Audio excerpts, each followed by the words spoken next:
Welcome back to another action figure obsession video. It's me, your old pal Avian and Loaded, and as I mentioned, I've been reading some Ed Brubaker and Steve Epting and Mike Perkins and Michael Lark Captain America issues from Captain America Volume 5.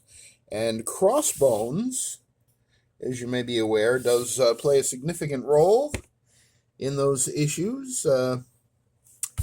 Teaming up with a mysterious woman who turns out to play a very important part in the plot, and kind of made me regret that I got rid of my Crimson Dynamo Build-A-Figure Wave Crossbones.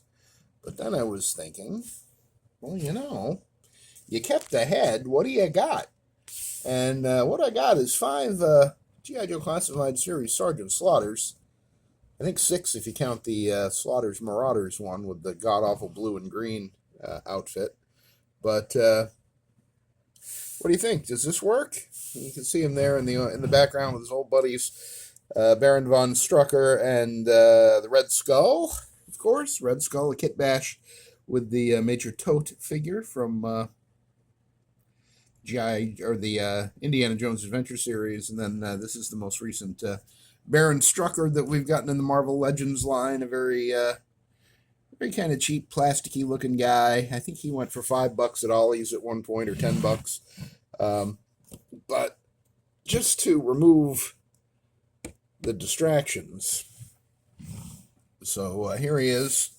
You tell me, is this Crossbones? Or is this Sergeant Slaughter? Because I'm pretty sure this is Crossbones. Yeah, he's borrowed Slaughter's body, but, that kind of plays into one of those stories. And also Gung Ho's wrist gauntlet there. The weapon is is it a MAC-10? I think it is a MAC-10 from the Action Force, the Valverse Action Force Weapons Pack. Lima, was it? Did that come in that? I think it did. I don't know, I got a lot of these anyway because they came with that Day of the Dead Sidewinder, and they came in that weapons pack, and I think I bought 2 of the weapons packs and one of the Sidewinders. So I got and you got 2 in the weapons pack, if I recall correctly. It's a nice paint job on the body of the weapon as well. That gunmetal kind of medium gray there. You don't get that glossiness on the one that comes with Sidewinder, unfortunately.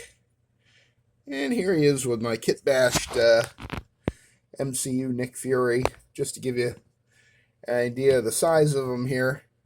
The scale, of course, he's hunched over at the knees, but that's okay. That Sergeant Slaughter is about a 7-inch figure, so you have an idea of how this guy is going to compare to the average Marvel legend. Speaking of which, let's grab a...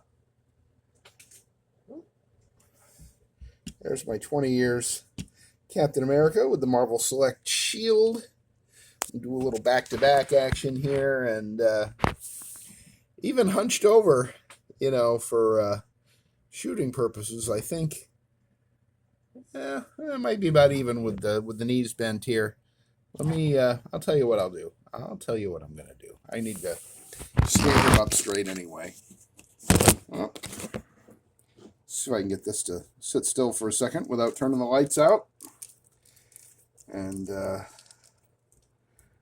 get him more in a fair fight, and maybe remove the distraction of the blast effect, also courtesy of Valverse Action Force. Alrighty. Let's see here. Do we want to stand up? Get the feet out a little bit. These damn drop-down hips on Slaughter and any other figure that has drop-down hips, I really hate them with a passion. Just, I don't really care about pinless one way or the other, as long as the joints work, but drop-down hips, to my mind, never work. And I think that they are a terrible, terrible, quote-unquote, innovation. All right, that's one. Everything's falling apart or falling off. I don't know what to tell you. The weather's really bad here today. Maybe it's the weather. Maybe I'll blame the weather for everything today. All right. All right, Cap. Captain of America. Prove your mettle, soldier. All you gotta do is stand next to Crossbones. You don't even have to fight him. It's getting a more fair comparison going on here. There we go. You can see Crossbones has quite a bit of a height advantage over my 20 years. Captain America, and there they are next to each other. And I forgot Sergeant Slaughter has weak ankles. I'm gonna have to get some kikis into this boy, I think. Should I paint over the yellow stripe? His vest comes from Rage. Rage actually was surprisingly sanguine about me taking the vest. He didn't get all full of consternation, as one might have expected. But anyway, getting Cap off stage. And then just back to the main event. My Kitbash Crossbones here. What are your thoughts? Does this work for Crossbones in a Captain America display? Maybe the enemies of Captain America or just enemies of the Avengers? I don't know, I think he looks pretty good. I'm not entirely unhappy. I'm thinking about painting over those yellow stripes on the pockets. I got a black acrylic paint pen. I think would fix that up pretty quick, and as long as I don't scrape it up, I think it'll look okay. But maybe a little mood lighting. Little look at his dreamy puss there, old Crossbones from the Winter Soldier arc in Volume 5 of Captain America. There he is.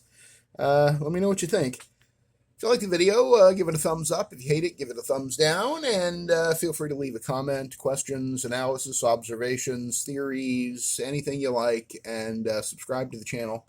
Hit the notification bell if you do, so you're notified anytime I upload a new video. And I think that's about it. I'll let you go for now. Thanks for spending a few minutes of your day with me. And I will catch you on the next Action Figure Obsession.